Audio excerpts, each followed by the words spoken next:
In Canada, there are two laws, the law of the nation and the law of political cowardice. And yesterday, we received evidence that Justin Trudeau and Tom Mulcair are experts in the latter.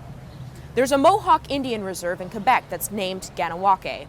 Here, since 1981, it's effectively been illegal for a Mohawk to date or marry a non-Mohawk. I say effectively because if a Mohawk does marry a non-Mohawk, he or she must move off the reserve. It's called marry out, get out. If you're an Indian man and you marry a non-Indian woman or vice versa, you have to get off the reserve. You're effectively exiled. Now, some say that this is about guarding a cultural tradition, but that's no excuse. In fact, it's a pathetic rationale. Marry out, get out is obviously about one purpose alone, racism, and it's not a moot point. In recent years, Kahnawakeians in mixed relationships have found themselves threatened with violence and driven from their homes. Now, that's the context.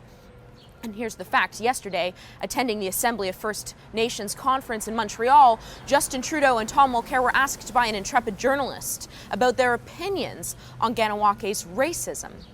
Asked twice, Mulcair refused to answer. Now, of course, Justin Trudeau wasn't short for words. He said, quote, "We need to make sure that we're working together so that situations like this don't come up and cause the friction and uncertainty that far too many people are living in right now." What does that even mean?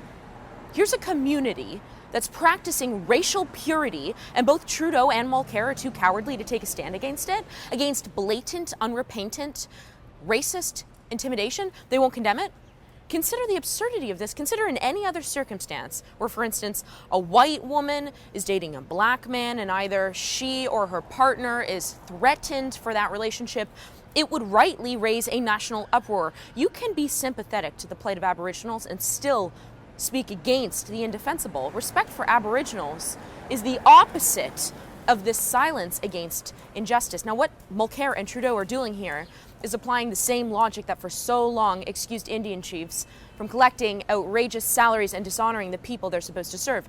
It's the same logic that allows Trudeau and Mulcair to call for a national inquiry on missing and murdered Aboriginal women, even though we already have statistics that show it's Indian men that are killing Indian women. 70% of the murderers of Aboriginal women were by other Aboriginals, but of course, the left specializes in platitudes.